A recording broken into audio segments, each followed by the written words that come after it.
जय श्रीमन नारायण। ए पर जे टिप्पणी हम करे जा रहल बा रामानुजदास श्रीमान गट्टू वेणुगोपाल स्वामी जी के द्वारा दिहल गयल बा। अध्याय 18 मोक्ष संन्यास योग श्लोक 49। असक्त बुद्धिः सर्वत्र जितात्मा विगतस्पृहः नैष्कर्म्य सिद्धिं परमां संन्यासेन अधिगच्छति। ओम। गीताचार श्री कृष्ण परमात्मा अर्जुन समेत हमनी सबके मोक्ष संन्यास योग सिखा रहल बानी।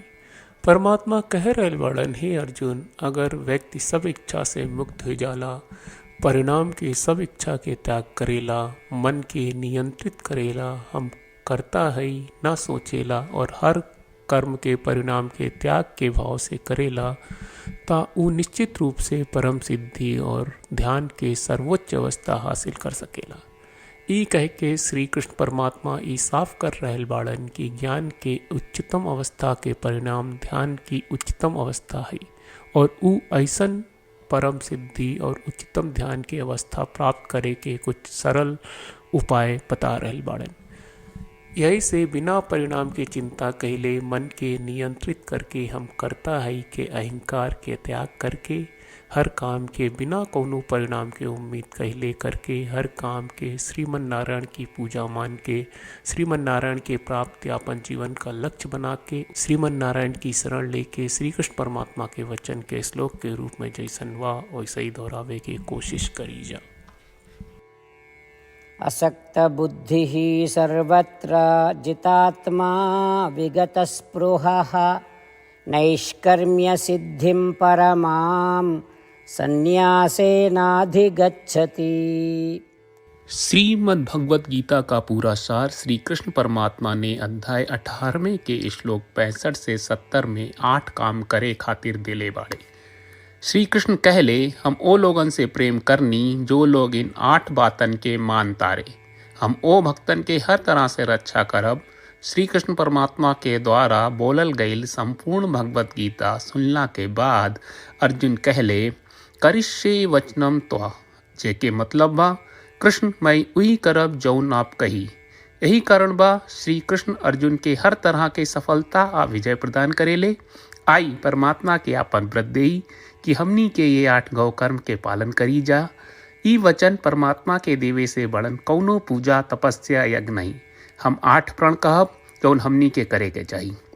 आप सब कृपया इन्हन के आपन दिमाग और दिल में सोची। श्री कृष्ण के आपन वचन देवे के ई तरीका में हमनी सबकी कल्पना करे के चाहिए कि श्री कृष्ण का चेहरा खुशी से चमकत बा और खुशी के एहसास करत बा। जय श्रीमन नारायण। यहाँ हमनी के 8 वादा बा।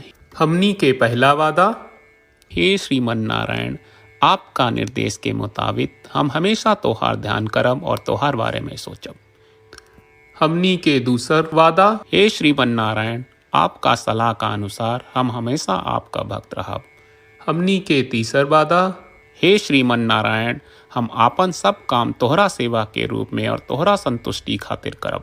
हमनी के चौथा वादा, हे श्रीमन नारायण, जैस की आप माने के कहले रहलू, हमरा बहुत विश्वास बा कि हम आपके होई और हम हमेशा आपन दोनों हाथ जोड़ के आपके नमस्कार करब और आपकी पूजा करब।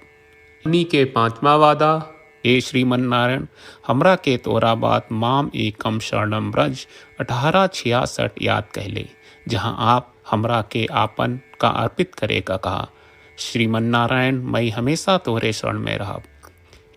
हमनी के छठवां वादा, हे श्रीमन नारायण, हमरा के तोहरा बात माँ सुचहा 1866 याद कहले कि आप हमनी के शोक ना करे का आश्वासन दे रहे बड़े, हम अब और शोक ना करब।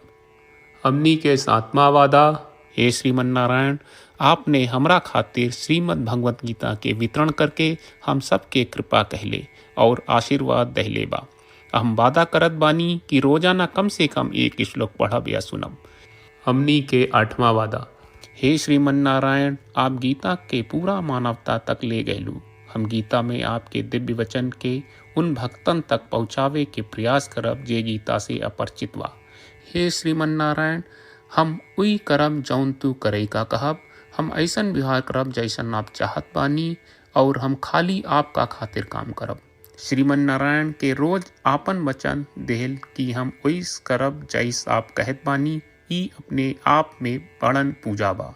श्रीमन नारायण करशे वचनम त्वा, श्रीमन नारायण हम तोरे निर्देश के मुताबिक काम करब। सर्वम श्री कृष्ण अर्पणम अस्तु। जय श्रीमन नारायण।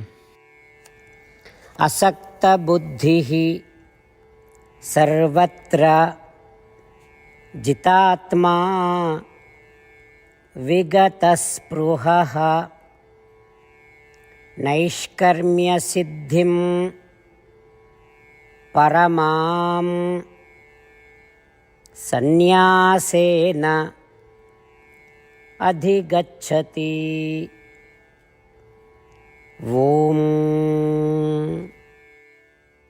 असक्तबुद्धिः सर्वत्र जितात्मा विगतस्पृहः नैष्कर्म्य सिद्धिं परमां सन्यासेनाधिगच्छति। जय श्रीमन नारायण। सब भक्त लोगों से विशेष अनुरोध बा, जीवन में हर चीज में हमनी के तत्कालिक और प्रभावशाली परिणाम की अपेक्षा रहेला। एकरा खातिर आइए रोजाना 1 मिनट के समय निकालल जाए और नारायण आश्रम पढ़ल जाए। नारायण आश्रम प्राप्त करे खातिर नारायण आश्रम वेबसाइट पर जाई, जो www.narayanashram.org है, और पंजीकरण में आपन नाम और ईमेल दर्ज करी। आपके द्वारा प्रदान कईल गई ईमेल पर आपका एक नारायण आश्रम PDF प्राप्त हुई। PDF में एक रामायण श्लोक, एक गीता श्लोक और एक विष्णु नामम बा। ये तीनों के मिल के नारायण आश्रम कहल जाला। हर व्यक्ति के ये श्लोक के अलग अलग संयोजन मिलेला। जब हर कोई 24,000 भक्तन के साथ रोजाना आपन नारायण आश्रम पढ़त आ सुनत बा, ता हर दिन संपूर्ण रामायण का 1 दौर, श्रीमद् भगवत गीता पारायण के 33 दौर और श्री विष्णु सहस्त्रनाम स्तोत्र पारायण के 24 दौर प्रतिदिन पूरा होएला। ई एक बहुत ही उल्लेखनीय और विलक्षण परिणाम बा, जौन हर एक दिन ऐस करे से निकलेला। ई कारण बा कि आप और आपके परिवार के सदस्य तुरते जाके आपन नारायण आश्रम प्राप्त करी। जय श्रीमन नारायण।